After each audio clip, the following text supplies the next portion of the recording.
Skill development programme का आज 94th day है, 94वां दिन है। और आज बच्चों ने जो पढ़ा है वो पढ़ा है प्रीपोजिशन के बारे में।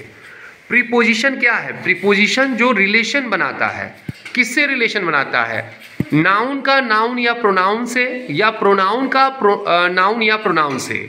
और ये खुद नाउन या प्रोनाउन से पहले यूज हो जाता है, जैसा कि हम इस सेंटेंस में देख सकते हैं। जैसे है there is a cow in the garden. तो ये जो गार्डन वर्ड है ये नाउन है और इसका रिलेशन जो काऊ से बना है वो इन वर्ड के माध्यम से बना है। तो ये जो इन है ये क्या है? ये प्रीपोजिशन है। ठीक उसी प्रकार जो ये the monkey sat on a wall, wall means दीवाल है। और वॉल क्या है? यहाँ पे नाउन है और यहाँ पे ये मंकी, मंकी कहाँ बैठा हुआ है? दीवाल पर बैठा हुआ है। तो ये जो ऑन वर्ड है वो क्या है? ऑन वर्ड जो है वो प्रीपोजिशन है। वैसे यहाँ पे he has a chain of gold, उसके पास सोने की चेन है। कौन सी चेन है? सोने की चेन। तो ये जो ऑफ वर्ड है जो चेन का गोल्ड से रिलेशन बना रहा है, नाउन का नाउन से रिलेशन बना रहा है, ये ऑफ वर्ड क्या हो गया? ये ऑफ वर्ड प्रीपोजिशन हो गया। फिर है आई एम विद यू, मैं तुम्हारे साथ हूं। यू प्रोनाउन है, आई भी प्रोनाउन है। और इस बार आई प्रोनाउन का यू प्रोनाउन से जो संबंध बना रहा है वो विद वर्ड बना रहा है। और विद क्या हो गया? कौन है इस वाक्य में, इस सेंटेंस में कौन प्रीपोजिशन है? विद। विद की स्पेलिंग क्या है? अब आते हैं हम लोग काइंड्स ऑफ प्रीपोजिशन पे।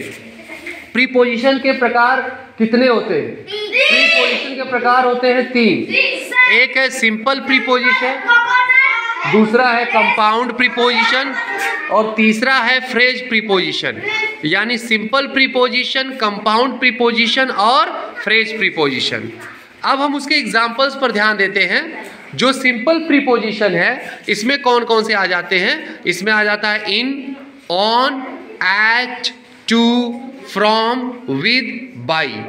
इन, on, at, to, from, with, by, ये जो है ये क्या है? सिंपल प्रीपोजिशन है। कंपाउंड प्रीपोजिशन में क्या आ जाता है? About, across, among, between, beside, before, ये जो है आ जाता है कंपाउंड प्रीपोजिशन में। तो आपने देखा सिंपल प्रीपोजिशन में क्या आ रहा है? In, on, at, to, from, with, by. इनका प्रयोग हम आगे देखेंगे। ये सारे जो वर्ड्स है ये सिंपल प्रीपोजिशन है। और वहीं जो कंपाउंड प्रीपोजिशन में वर्ड आ रहे हैं वो वर्ड आ रहा है about, across, among, between, beside, before. इसके बाद बात करते हैं फ्रेजल प्रीपोजिशन। फ्रेज प्रीपोजिशन इसमें जैसे अकॉर्डिंग टू यानी के अनुसार, in spite of, on account of. In front of का प्रयोग आपने अपने वर्कबुक में देखा होगा। मनीष किस चैप्टर में इन फ्रंट ऑफ का यूज हुआ है? इन द जू चैप्टर में इन फ्रंट ऑफ प्रीपोजिशन का यूज हुआ है, जिसका अर्थ होता है के सामने। फिर उसके बाद है in order to, for the sake of, by means of, with reference to, in addition to and due to. ये जो प्रीपोजिशन अभी हमने पढ़ा ये फ्रेजल प्रीपोजिशन है। तो इस प्रकार आपने देखा कि जो प्रीपोजिशन के प्रकार है वो 3 होते हैं। एक है सिंपल प्रीपोजिशन, दूसरा है कंपाउंड प्रीपोजिशन और तीसरा है फ्रेज प्रीपोजिशन। और प्रीपोजिशन क्या है? ये नाउन और प्रोनाउन से पहले यूज होता है। जैसा कि आपने देखा गार्डन के पहले यूज हो रहा है इन, वॉल के पहले यूज हो रहा है ऑन, गोल्ड के पहले यूज हो रहा है ऑफ और प्रोनाउन यू के पहले यूज हो रहा है विद। ये नाउन और प्रोनाउन के पहले यूज होता है और नाउन और प्रोनाउन का ही रिलेशन बनाता है। जैसे यहाँ गार्डन का रिलेशन काऊ से बना रहा है ये इन वर्ड, तो इन जो है प्रीपोजिशन है। यहाँ पे मंकी का रिलेशन वॉल से बन रहा है और ऑन बना रहा है, ऑन वर्ड बना रहा है कि मंकी जो बैठा हुआ है वॉल पर बैठा हुआ है, तो इसलिए ऑन वर्ड जो हुआ प्रीपोजिशन हुआ। चेन ऑफ गोल्ड यानी चेन का रिलेशन गोल्ड से बन रहा है, सोने की चेन है, तो ऑफ, ऑफ जो वर्ड है ये प्रीपोजिशन है।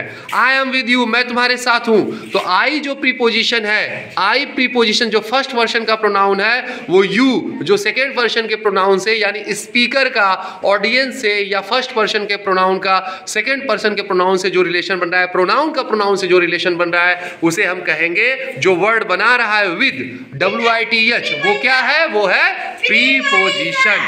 प्रीपोजिशन को हिंदी में कहते हैं संबंध कारक या संबंध बोधक अव्यय। संबंध कारक का यहाँ से एहसास होता है, संबंध बोधक अव्यय है, यानी यहाँ ये रिलेशन बनाता है। का, की, के, रा, री, रे हिंदी अर्थ आते हैं। किसी भी शब्दांश के अंत में ये प्रत्यय के रूप में जुड़ जाते हैं। तो ये था आपका प्रीपोजिशन। अभी आगे हम इसके बारे में और पढ़ेंगे। Thank you.